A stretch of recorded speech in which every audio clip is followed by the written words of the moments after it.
죄송합니다, 사모님. 저도 어쩔 수 없었습니다. 쓰러져 있는 정윤이를 보며 죄책감에 눈을 들지 못하는 도민주는 속으로 되었어서요. 유일하게 자신을 받아준 사람이었는데 이렇게 못된 짓을 한 자신을 용서할 수 없었죠. 하지만 어쩔 수 없었어요. 황기찬의 협박에 자신이 제인에게 말하지 못하는 치부까지 드러낼 수 없었기 때문이죠. 평생을 자긍심 하나로 살았던 도민준. 하지만 황기찬의 계략에 어쩔 수 없는 사면초가의 상황에서 결국 정윤희에게 수면제를 먹였죠. 결국 황기찬은 자신이 당한 만큼 갚아주기 위해 이 일을 꾸민 거였어요.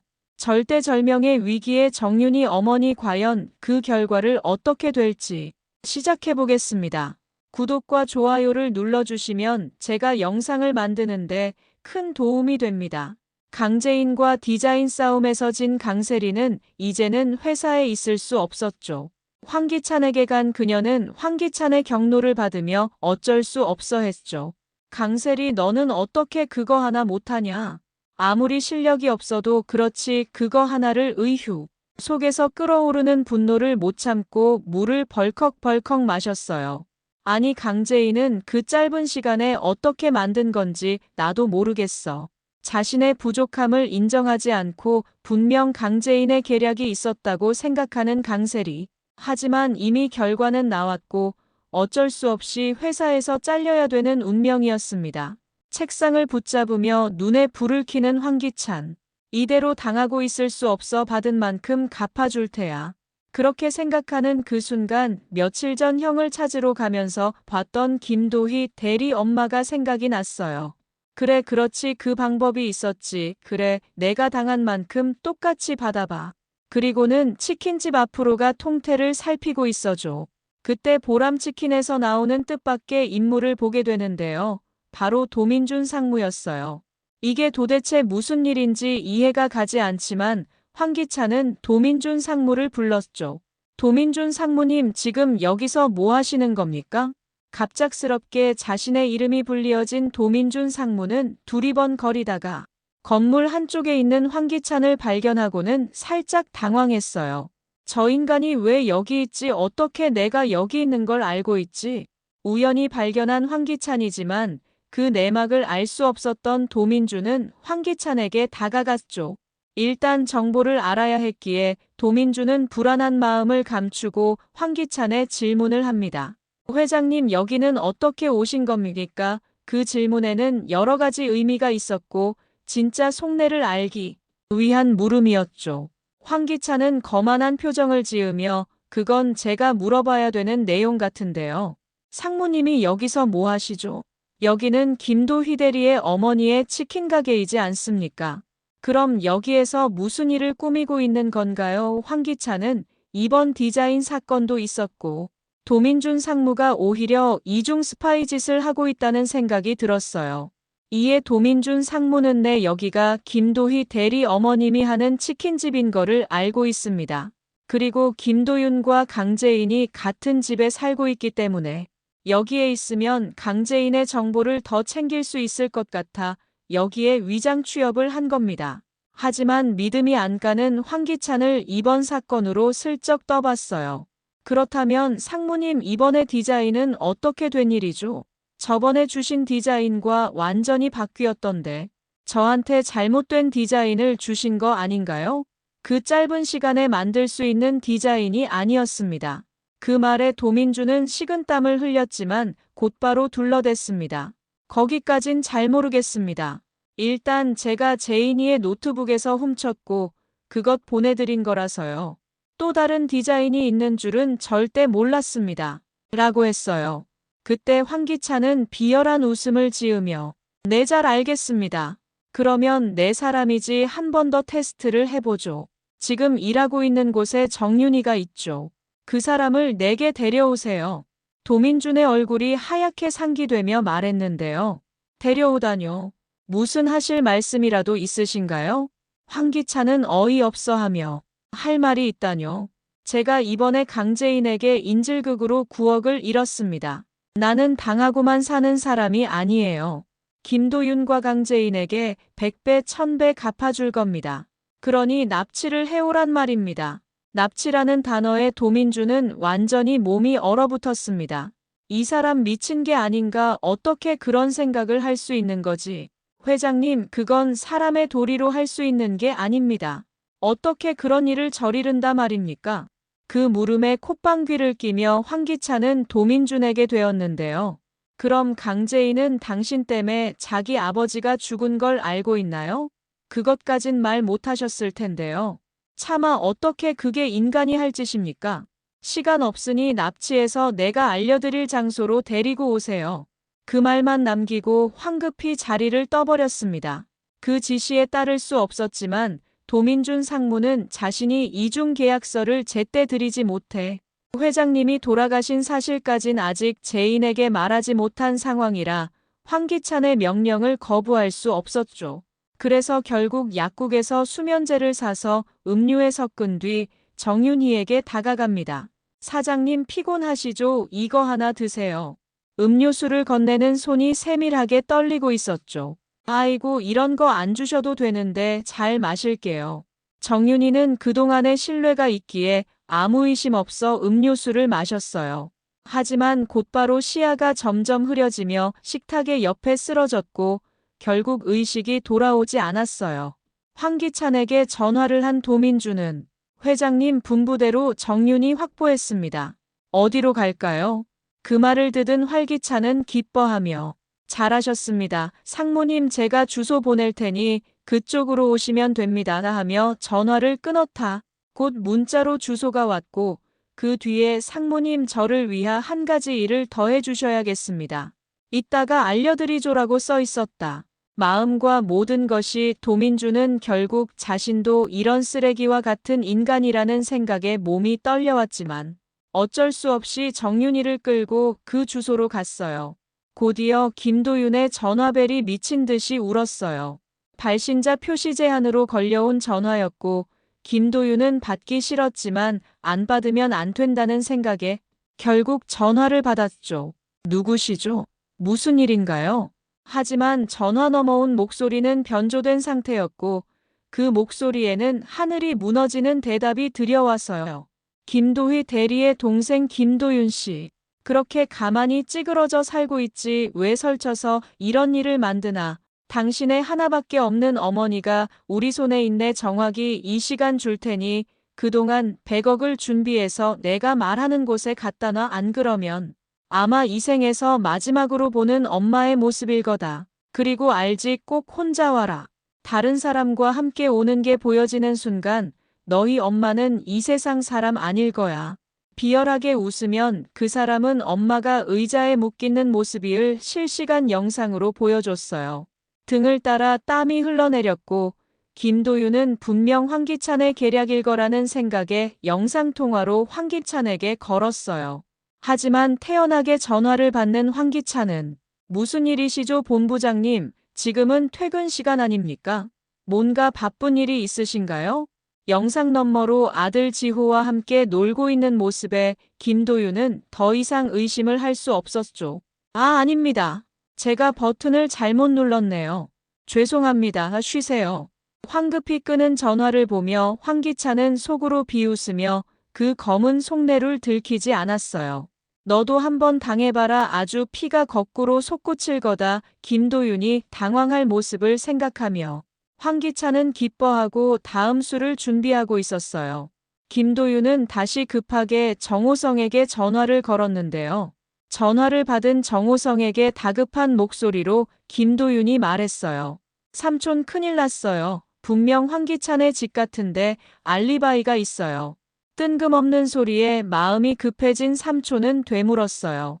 도윤아, 흥분하지 말고 차근차근 얘기해봐. 무슨 일이 일어난 건데?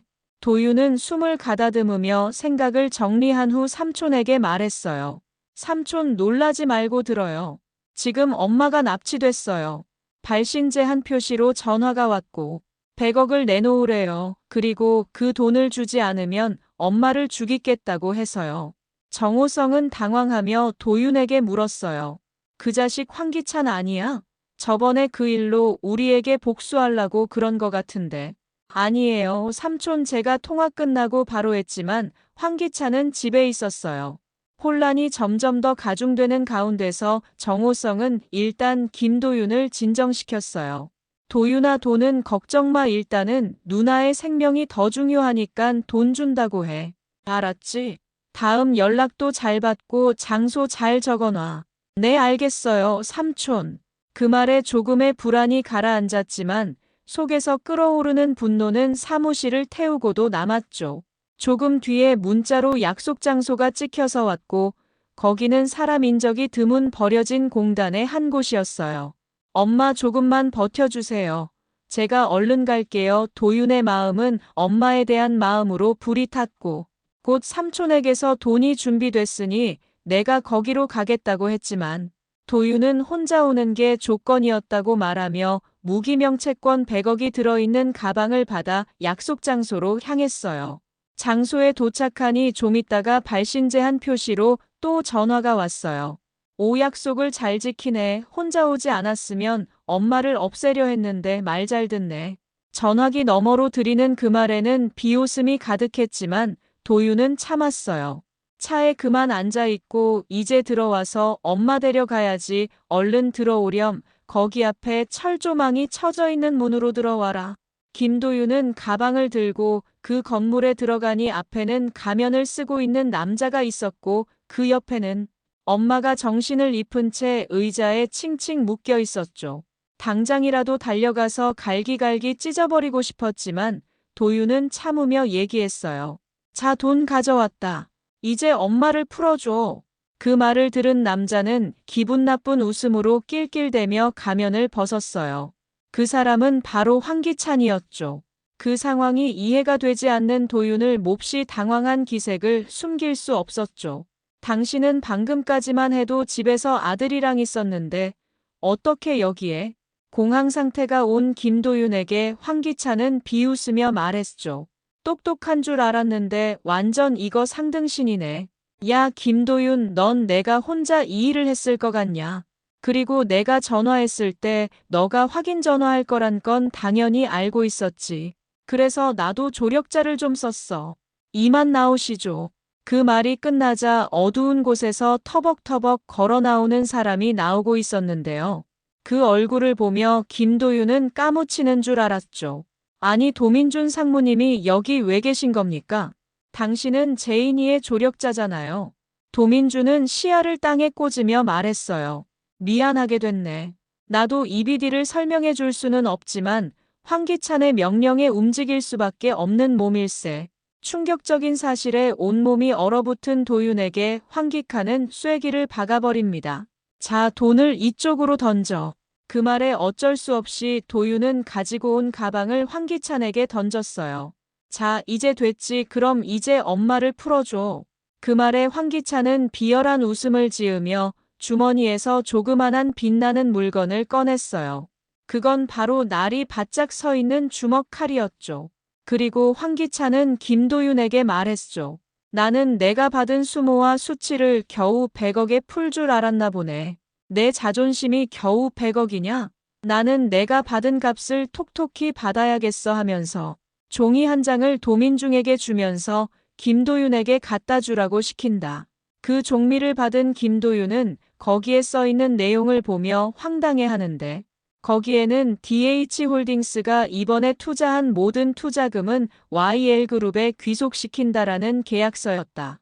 그 문서를 받은 손이 부들부들 떨렸다. 김도윤을 황기찬에게 달려가려 하자 황기찬을 칼을 어머니의 목에 갖다 매요. 김도윤 한 발자만 더 움직여봐 난 그냥 그을 거야. 내가 이 자리를 오기까지 얼마나 많은 피를 흘렸겠냐. 여자 하나 해치우는 건 일도 아니지. 얼른 거기에 서명해. 목에 대어진 칼을 보며 김도윤은 이러지도 못하고 저러지도 못하는 함정에 빠진 상황이었죠. 삼촌에게 연락을 할 수 없는 상황이라 본인 스스로 선택을 해야 됐지만 결국 사람 목숨값보다 더 큰 건 없다는 생각에 입을 열었어요. 알겠다 황기찬 내가 사인을 하지 그럼 그 즉시 풀어주는 거다. 그 말을 듣고 화색이 도는 황기찬은 그렇게 하겠다고 고개를 끄덕였죠. 결국 김도윤은 사인을 하고 그 문서를 도민준 상무에게 전해주면서 도민준 상무님, 어쩔 수 없는 상황인 건 알지만 오늘 일은 기억하겠습니다. 그 말에 대꾸도 하지 않고 그 문서를 전달했어요. 그리고 그 문서를 자신의 품에 넣으면 황기찬은 마지막 비수를 날리는데요. 근데 말이야, 내가 여기서 일으킨 일은 너가 신고하면 어떻게 그러면 나도 타격을 입을 거거든. 그래서 증거를 없애야겠어 하면서 도민준에게 눈치를 주니 도민준이 품 안에서 드링크 한 병은 김도윤에게 건넸소. 그 병을 받아든 김도윤은 황기찬에게 이 병은 뭐지? 이걸로 어떻게 하라는 거냐라며 물었고 그 물음에 황기찬은 너가 이 자식에서 없어져 줘야겠어. 그래야지 완벽하게 이 모든 상황이 끝날 거야. 엄마 걱정은 하지만 내가 고이 집에 모셔놓을게.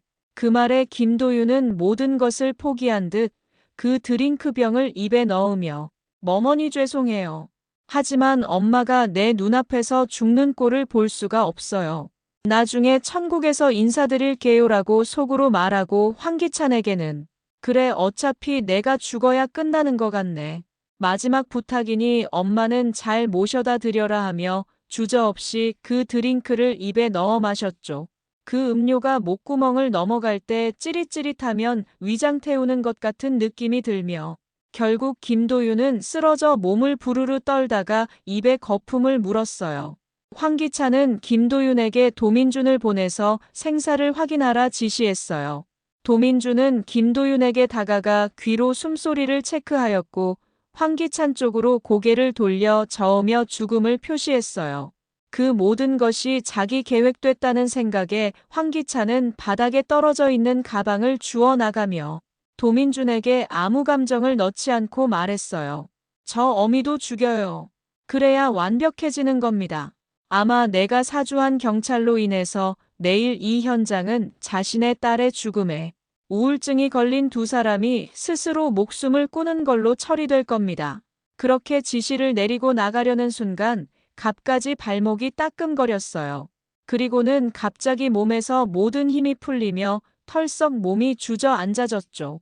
아킬레스건에 박혀있는 주사기에는 즉석 수면제가 들어있어요. 그리고 시야가 흐려지는 가운데 갑자기 김도윤이 황기찬 앞에 앉아 웃으며 말했어요. 어이 황기찬, 너가 사람은 제대로 봤네. 나 그렇게 멍청한 사람 아니야.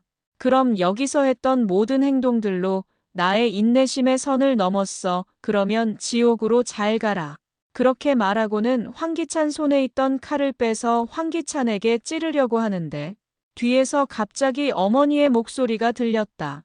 도윤아, 안 돼. 너도 같은 짐승이 되면 안 돼. 그 말에 도윤은 뒤를 돌아봤고 정윤이가 정신이 깨어난 것을 확인했다. 이어서 엄마에게 도윤이는 엄마 이 자식이 우리 도희를 죽였다고요. 이 자식이랑 같은 하늘에서 숨쉬고 살고 싶지 않아요. 저 세상 보내버리고 내가 그 죗값 받을게요. 그 말에 정윤이는 눈물을 흘리면서 도윤에게 도윤아 아니야. 도희가 그걸 바랄 것 같아. 도희가 바라는 건 남은 보람이와 너의 행복이란다. 그러니 이제 그만하렴. 그 말에 깊은 생각에 잠긴 도윤은 결국 칼을 땅에 놓는다. 그리곤 도민준 상무를 쏘아보며 상무님 외치는데 도민준은 김도윤을 바라보며 어쩔 줄 몰라 한다. 이에 도민준은 음료를 주실라면 평범한 걸 주시지 왜 레몬즙이 그렇게 많이 들어있는 걸 주십니까? 하며 껴안는다. 이에 웃으면 도민준은 너가 제대로 연기해야 되는데 제대로 못할까봐 살짝 레몬즙을 좀 더 많이 넣었지라고 했죠. 시간을 거슬러 올라가 황기찬이 자리를 떠난 직후 도민준 상무는 황기찬의 계획을 김도윤에게 바로 알렸어요. 그때 김도윤은 자기가 확실한 게 속아 넘어갈 테니 상무님도 황기찬을 이번에는 확실하게 보내고자 결의했죠. 그래서 지금 이 모든 통화 내역과 이 현장에서 일어난 일은 CCTV로 강재인에게 전송되며 녹화되고 있었어요. 그리고 어머니에게 달려간 김도윤은 어머니를 풀어드리며 고생 많으셨어요. 그리고 죄송해요. 황기찬을 확실히 보내버리면 어쩔 수 없었죠. 라고 하며 엄마에게 속죄를 했어요. 괜찮다, 그럼 이걸로 저놈의 황기찬은 확실히 자기 죗값을 받는 거니? 라며 물었고, 김도윤은 담담하게 말했어요. 도희가 살아 돌아올 수는 없지만 그래도 그 죗값은 톡톡히 받아내서 도희의 억울한 한은 풀 수 있을 것 같아요. 그 말이 끝남과 동시에 강재인에게도 전화가 왔어요. 재인 씨 잘 녹화되었죠? 이걸로 황기찬은 정말로 끝입니다.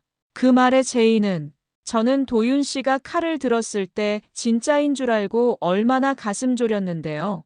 그것도 연기였어요? 아니요. 그땐 정말 찌르려 했어요. 하지만 엄마의 말에 정신을 차렸죠. 그 말에 놀란 제인은 아무 말도 하지 못했지만이 바로 도윤이 말했어요. 재인 씨 정말 선한 사람과 나쁜 사람은 한 끗 차이인 것 같아요.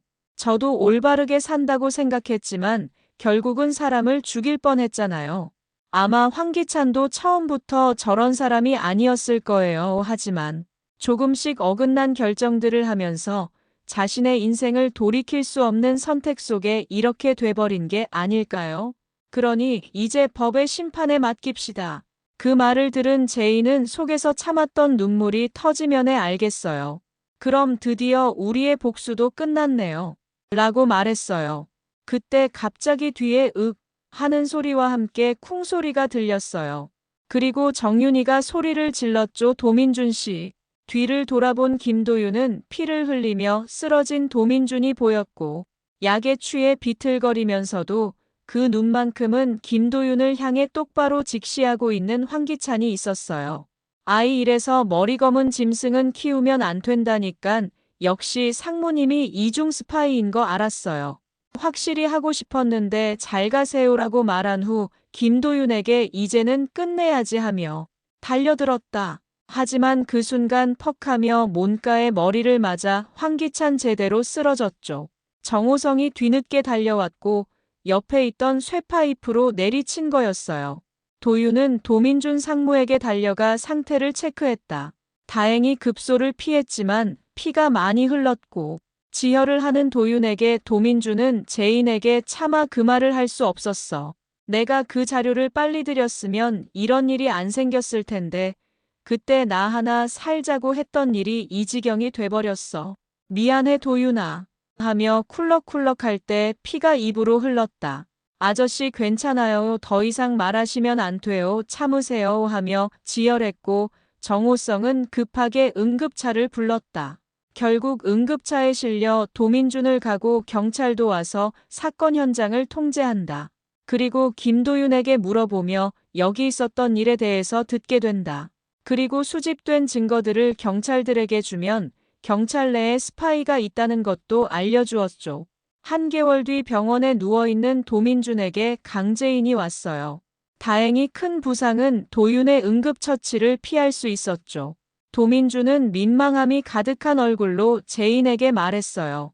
제인아 미안하다 내가 하는데 말을 자르며 제인은 환한 미소를 띠며 괜찮아요 아저씨. 나였어도 그런 선택을 했을 거예요. 정말 이번 일 도와주셔서 감사해요. 저희 아빠도 고마워하실 거예요. 그 말에 눈물을 펑펑 쏟으며 도민준은 미안하다. 제인아 하며 얼굴을 돌렸어요. 아저씨 빨리 퇴원해서 우리 아버지 보러 가요. 이제 다 끝났잖아요. 그 말에 고개를 끄덕이며 그 맘에 가지고 있던 무거운 짐을 내려놓았죠. 경찰의 조사를 받던 황기찬은 너무나 확실한 증거에 묵비권으로 일관했어요.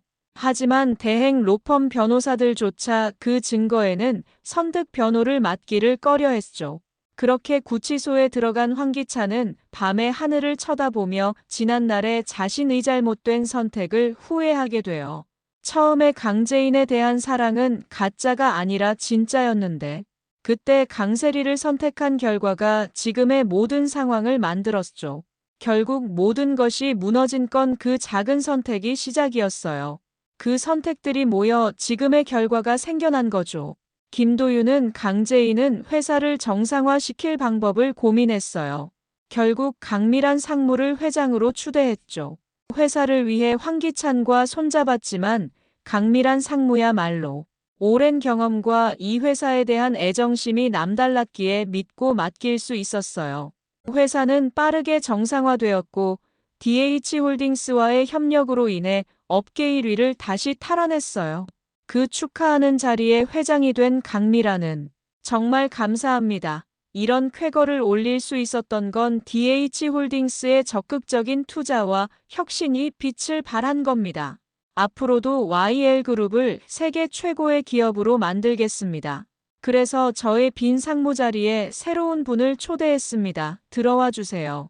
그 말에 연 회장 문이 열리고 들어온 사람은 바로 도민준 상무였어요. 황기찬의 음모로 나갔지만 결국 자신이 사랑한 회사에 돌아온 거죠.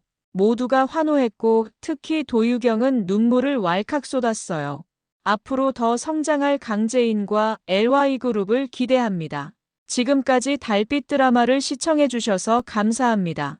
하시는 모든 일이 잘 되길 기원하며 구독과 좋아요를 눌러주시면 제가 영상을 만드는데 큰 힘이 됩니다.